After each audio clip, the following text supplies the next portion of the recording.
kúṣẹ́ o, àtúnkì gbogbo lélẹ̀ nǹkan sí i níbi gbogbo tí ẹ ti ń fi ojú ayọ̀ tẹ́ ti fi ń wò wá. Ojú ayọ̀ tí ẹ fi ń wò wá kò ní fọ́ pẹ̀lú àṣẹ Èdùmàrè. Gbogbo ojú ayọ̀ tí ẹ fi ń wò wá níbikíbi tí ẹ ti ń fi ojú ayọ̀ wò wá kò ní fọ́, kò ní fọ́ pẹ̀lú àṣẹ Èdùmàrè. Orúkọ tèmi lẹ́ẹ̀kan sí ni Baba Confirm JP. Baba Confirm JP ni orúkọ tèmi. Òdú ni mí o, mi kì í ṣe àìmọ̀ fún olóko. Ohun tá ń tà, òun ni mo tún gbé wá lẹ́ẹ̀kan sí fún yín. Mo fẹ́ show product wa, mo sì fẹ́ kí gbogbo ẹ̀yin màmá wa, bàbá wa, bóyá ohun tó ń ṣe wá ni àbí kò ṣe wá, kẹ́ ẹ bá wa share fún èèyàn kan. Ká share fún èèyàn kan tí ìpolówó yìí tí ó lè ràn lọ́wọ́. Ẹ jẹ́ ká share fún. Kí ni mo fẹ́ bá wa sọ? Egbògi Sangunsangun. Sangunsangun yẹn, ó jẹ́ àrùn tá a mọ̀ wípé àwọn àgbàlagbà ni ó máa ń bájà. Kí egungun máa sányàn gan, egungun látẹsẹ̀, kẹ́sẹ̀ máa sányàn, kí gbogbo sangun ṣá.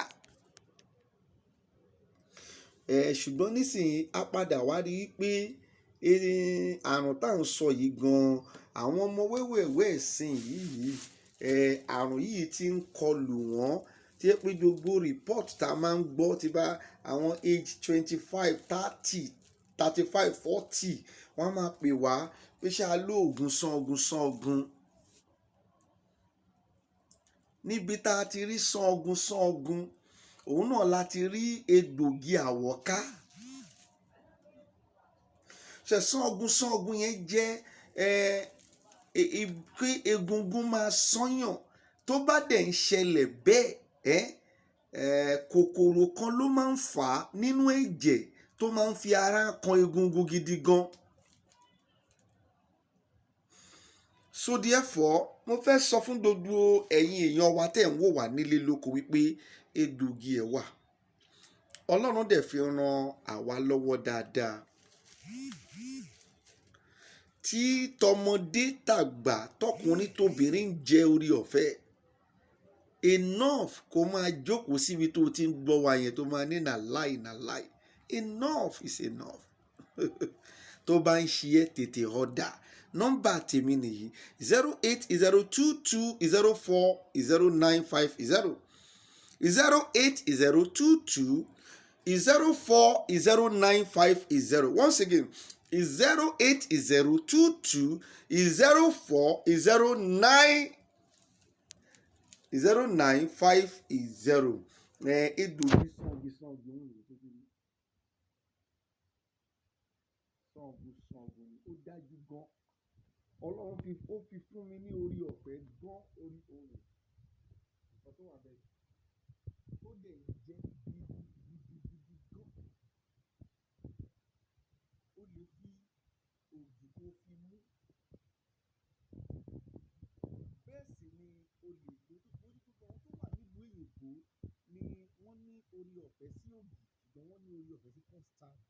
O lè lo custard kó pò dáadáa, ó máa ṣàn díẹ̀, wàá pé egbògi yìí mú. Wàá rí pé àgọ́ ara ẹ tí egungun yẹn tó ń sàn yẹn gbogbo ẹ máa wálẹ̀. Àti account many testimony lọ́dọ̀ àwọn èèyàn wa lórí ọ̀rọ̀ egbògi Sangunsangun. Ìyẹn lọ bẹ́ẹ̀, a tún ní egbògi Awoka. O máa rí pé nǹkan ń wọ́ kiri ní gbogbo ara ẹ. Ọ̀nà méjì náà ni wọ́n fi ń ṣe èèyàn.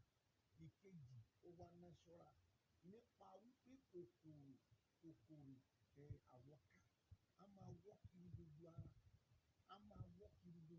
gbogbo orí ibi tó bá ti wà á máa wọ́ kiri, á sì máa mú ìlera bá àgọ́ ara. Egbògi Awoka gidi wà. Egbògi Awoka gidi tó kàn wà. Ìwọ ni kó tètè pè ọjà fún product. Àwọn ohun tí mo fẹ́ bá wa sọ nínú fọ́nrán yìí nìyí. egbògi Awoka àti egbògi èyí tí a ṣe fún Sangunsangun. Ṣẹ̀ má dúró tí àwọn nǹkan yẹn tó máa fi padà beyond repair. Àwọn egbògi yìí sì lè ṣe àtúnṣe púpọ̀ lórí ẹ̀ tó jẹ́ pé wàá sì gbádùn ara rẹ̀. Tètè pè wá kó dẹ̀ share fídíò yìí sí àwọn ibi tí ó jẹ́ kó share sí. Ẹ ṣé gidigidi gan. God bless you. Tèmi tí yín tòótọ́ lẹ́ẹ̀kan sí Baba Confirm JP. Happy weekend. O lè pè mí sórí nọ́mbà yìí lẹ́ẹ̀kan sí 08022040950. God bless you till we meet again.